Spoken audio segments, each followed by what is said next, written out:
Mari kita masuk sekarang kepada perluasan pembelajaran tatap muka untuk zona kuning. Yang tadinya hanya zona hijau, sekarang ke zona kuning. Nah, artinya ada sekitar 43% daripada peserta didik kita di dalam zona hijau dan kuning. Dan banyak sekali mayoritas daripada daerah tertinggal dan terluar di Indonesia ada di zona hijau dan kuning. Untuk itu kita akan merevisi SKB untuk memperbolehkan, ya, itu kata kuncinya, memperbolehkan, bukan memaksakan, memperbolehkan pembelajaran tatap muka dengan mengikuti protokol kesehatan yang ketat. Dan semua data mengenai zonasi kuning, hijau, dan lain itu berdasarkan data satuan tugas Satgas Nasional COVID-19. Jadinya ini yang menentukan dan mengkategorikan itu semua dari gugus tugas, bukan di Kemendikbud. Tapi kita merancu kepada standar kesehatan dan monitoring program COVID yang ada di gugus tugas. Ya. Jadi untuk diperjelas, bagi yang zona merah dan zona oranye tetap dilarang melakukan pembelajaran tatap muka di satuan pendidikan. Mereka melanjutkan belajar dari rumah. Tapi untuk zona hijau dan kuning diperbolehkan, bukan dimandatkan, bukan dipaksakan, tapi diperbolehkan kalau berkenan untuk melakukan pembelajaran tatap muka, tapi tentunya dengan protokol-protokol yang akan saya diskusikan berikutnya. Berikut. Ya. Walaupun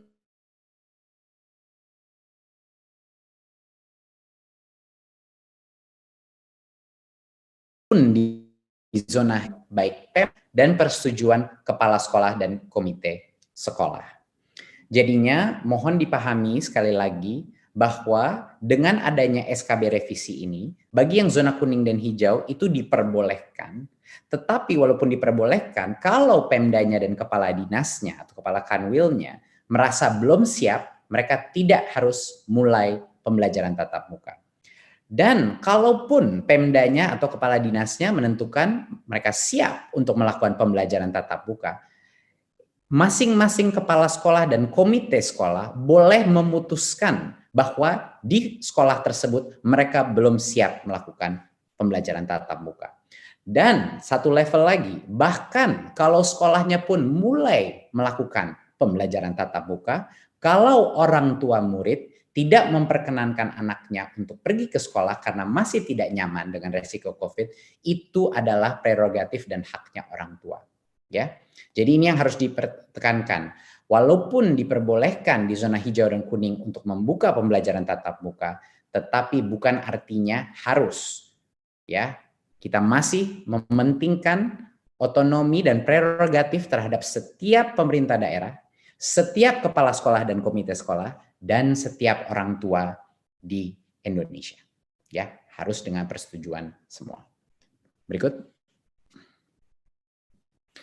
Untuk zona hijau dan zona kuning, pembelajaran tatap muka bisa dilakukan untuk tahap SMA, SMK, SMP, dan SD.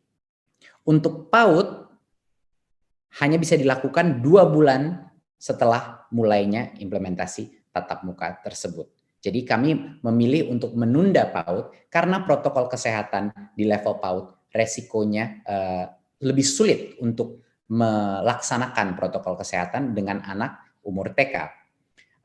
Berarti untuk yang SD dan SMP dan SMA diperbolehkan kalau kepala sekolahnya tentu menginginkan dan kepala dinasnya sudah siap, boleh melakukan tatap muka.